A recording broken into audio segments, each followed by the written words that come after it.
আগামী বাজেটে family card এবং কৃষক কার্ডের জন্য বরাদ্দ বাড়ানোর ঘোষণা দিয়েছেন প্রধানমন্ত্রী তারেক রহমান। চাঁদপুরে এক জনসভায় তিনি জানিয়েছেন, নির্বাচনী প্রতিশ্রুতি বাস্তবায়নে কাজ চলছে। সেখানে দুটি খাল পুনঃখনন উদ্বোধন করেন তিনি। বলেন, বিএনপির উন্নয়ন কর্মসূচি বাধাগ্রস্ত করতে বিভ্রান্তি ছড়ানো হচ্ছে। হাসান তানভীরের রিপোর্ট। দীর্ঘ ২২ বছর পর চাঁদপুর সফরে প্রধানমন্ত্রী ও বিএনপি চেয়ারম্যান তারেক রহমান। তার আগমন ঘিরে পুরো জেলায় উৎসবমুখর পরিবেশ তৈরি হয়। বিকেলে চাঁদপুর সরকারি কলেজ মাঠে বিএনপির অন্যতম নির্বাচনী প্রতিশ্রুতি ফ্যামিলি কার্ড বিতরণ কার্যক্রম উদ্বোধন করেন প্রধানমন্ত্রী।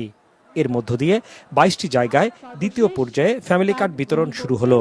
নাজমা বেগম এ সময় তিনি বলেন, নির্বাচনী প্রতিশ্রুতি বাস্তবায়নে কাজ করছে তার সরকার।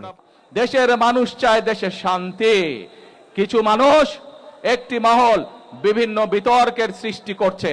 আজকে আপনাদেরকে সামনে রেখে আমি বলে দিতে চাই পরিষ্কারভাবে, 2026 সালে 12ই ফেব্রুয়ারি নির্বাচনে আমরা দেশের মানুষকে যে প্রতিশ্রুতি দিয়েছিলাম, দেশের মানুষ তার পক্ষে রায় দিয়েছে। কাজেই আমরা দেশের মানুষকে সাথে নিয়ে সেই সকল প্রতিশ্রুতি বাস্তবায়নের কাজে হাত দিয়েছে। কারণ এই সকল প্রতিশ্রুতি ইনশাআল্লাহ পর্যায়ক্রমিকভাবে যদি আমরা বাস্তবায়ন করতে পারি, দেশের মানুষের ভাগ্যের পরিবর্তন হবে। এর আগে চাঁদপুরে দুটি খাল পুনর্খনন কার্যক্রম উদ্বোধন করেন প্রধানমন্ত্রী। পাশের ডাকাতিয়া নদী থেকে প্রবাহিত হয়ে আসা চাঁদপুরের শাহরাস্তির এই ক্ষুদ্র খালটি এখন মৃতপ্রায়। দেশের এমন মৃত খালগুলো পুনর্খননের উদ্যোগ নিয়েছে বিএনপি সরকার। তারা বলছেন, এই খাল পুনর্খননের মধ্য দিয়ে দেশের গ্রামীণ অর্থনীতিতে গতি আসবে। প্রথমে শাহরাস্তি উপজেলার টামটা দক্ষিণ ইউনিয়নের ওয়ারুক বাজারের ক্ষুদ্রখাল পুনর্খনন কাজ উদ্বোধন করেন তারেক রহমান। আজকে থেকে আমাদের কাজ হবে একটাই, সেটা হচ্ছে দেশ গঠন, দেশ গড়া, রাষ্ট্র পুনর্গঠন।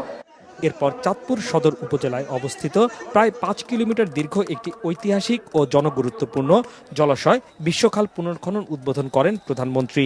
সেখানে তিনি বলেন, বিএনপির উন্নয়ন কর্মসূচি বাধাগ্রস্ত করতে বিভ্রান্ত ছড়ানো হচ্ছে। এজন্য সবাইকে সজাগ থাকতে হবে।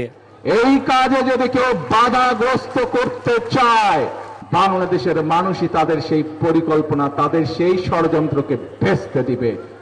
এর আগে তীব্র রোদ আর গরম উপেক্ষা করে হাজারো মানুষ জড়ো হন কুমিল্লার বরুড়ার লক্ষ্মীপুর বাজার মাঠের পথসভায়। সভায় প্রধানমন্ত্রী বলেন, দায়িত্ব নেয়ার ৩ মাসের মধ্যেই জনকল্যাণে সরকারের নেয়া নানা কর্মসূচি বাস্তবায়ন শুরু করেছেন তারা।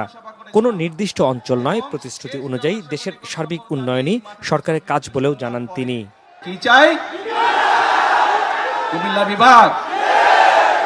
এই দাবিটি যদি জনগণের দাবি হয়ে থাকে, ইনশাআল্লাহ তাহলে সেটির বাস্তবায়ন হবে। দেশ পুনর্গঠনের এখনই সময় উল্লেখ করে সরকার প্রধান এ কাজে জনগণের সহযোগিতা কামনা করেন। হাসনাইন তানভীর, মাছরাঙা সংবাদ, চাঁদপুর। আসার সময় তো আপনাদের দাবিটা আমি শুনলাম।